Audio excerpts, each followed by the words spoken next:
there, Crafty Friends. So, I got back about a week ago. Yeah, a week ago. From a crafty trip. Went to Sevierville with my besties, and there was a stamp and craft show. And there's a place called, at this show, Blue Night Rubber Stamps. Okay, so I've been to this show 3 years, and every time I've looked at their pan pastels. Every time. And every time I've talked myself out of it, but this time I didn't.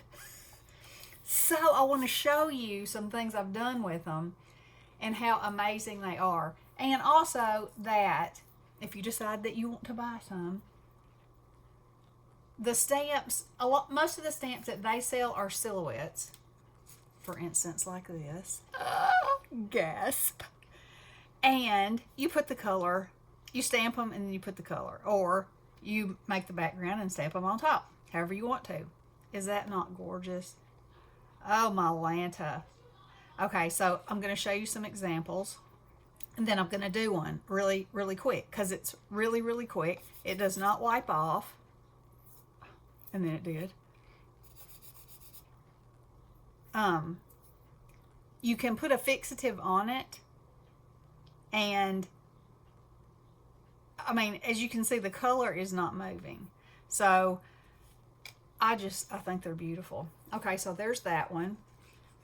Now here's one with the same trees, and I had this is also a Blue Night stamp, and I chose the oranges, and then I laminated the snowflakes falling over it, which I think is just yummy. And I have not sprayed these with anything. Now this one, the background is chalk pastels, or no, pan pastels. Got to get my words straight. Got a new product. And then I use my Derwent Inktense watercolor pencils for the rest of it.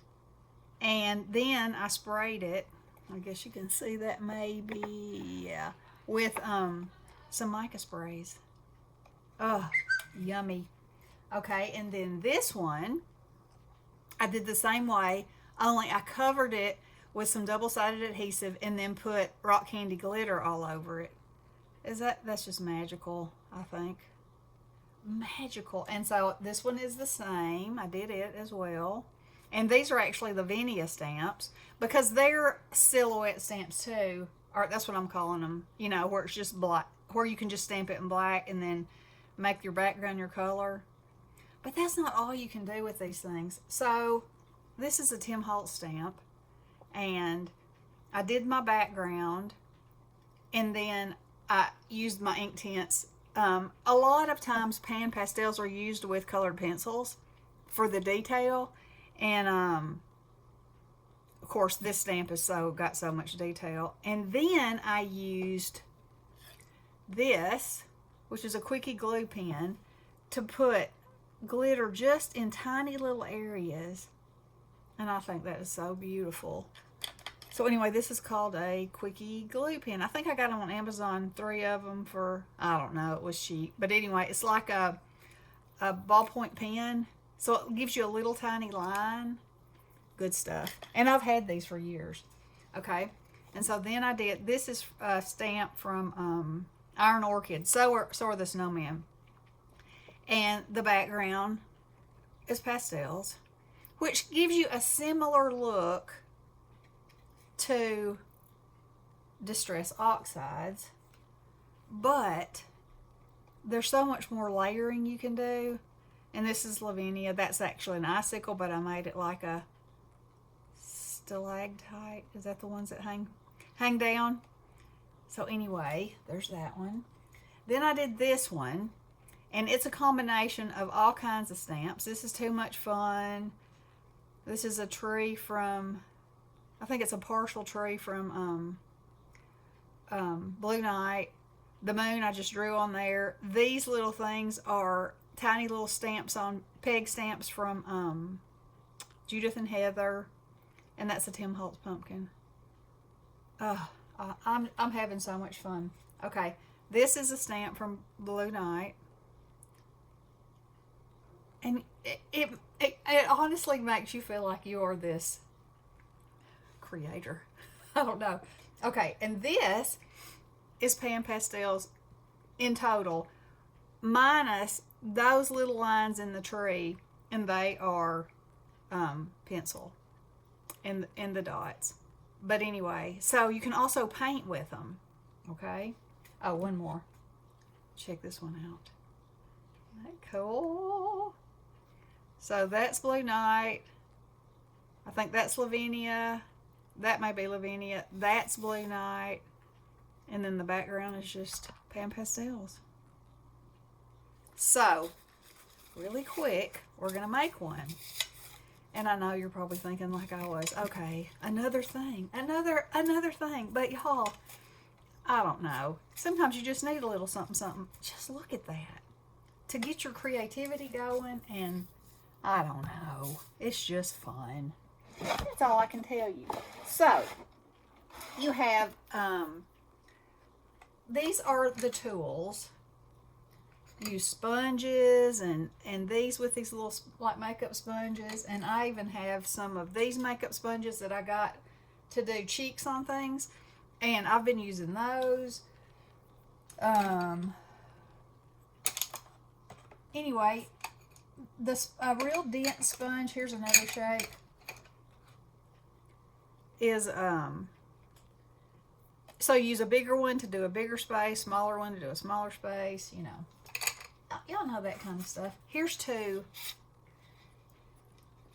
That's a scene that I'm working on. Not real happy with it yet, but you know, there's time. And then this, look at that. Whoa, yummy. Okay, so let's do this thing. Now, my little feller down here is in the snow. So I'm gonna take some white, and I'm not going to put them over here because there's not enough room. All right, so right along the edge of the, and I'll make a few little, just a tiny touch of color. And wherever you have stamped, it'll rub off of that. So, you know, that's a cool thing. Okay, and so there, snow. How amazing is that? So for the background of this, I think I'll make it in, so I'm going to turn it this way just because it's easier. Now, you can get right down in there in those trees, in the cracks. I'm going to go all the way up. Now, this paper is watercolor paper, but I went and, of course, you know, got some pan pastel paper because I wanted to see if I liked it better. And the thing is, it has what they call a tooth, which means, you know, like a texture. And so does watercolor paper. I personally, and it could have been the kind that I got because it just came from Hobby Lobby. I personally like the smooth look better. Real artists who use this stuff say that smooth paper will only take a certain amount of the color, and then it like won't, the tooth won't grab it anymore, and that's why they like it. I'm not that advanced yet, so, you know, there you go, and there you have it. So I'm just gonna, and you can stencil with these things. You can, you know, like if I wanted to take a stencil and stencil in some clouds, I could. I have a cloud stencil, but personally, and watch when you go over the trees, it makes it look like there's a cloud over the trees. Look at that. And just like that, it's done, and it's beautiful. And anybody can do it. I'm telling you, anybody can. And, you know, the more you play, the more fun it gets to be. So anyway, I wanted to come on and show y'all that. And then, you know how I do. I was like, oh, I found this artist, and she was watercoloring a fir tree, showing you how to do it step by step. Now I'm pretty proud of this, I must say. It's all watercolor. Look at the depth. You know, I don't usually say I love my work, but in this case, I'm pretty much loving my work. So, anywho, that's what I wanted to show you. And let me know what you think of pan pastels. I am excited. All right, I hope you're having a fun, crafty day. Love you guys. Blessings.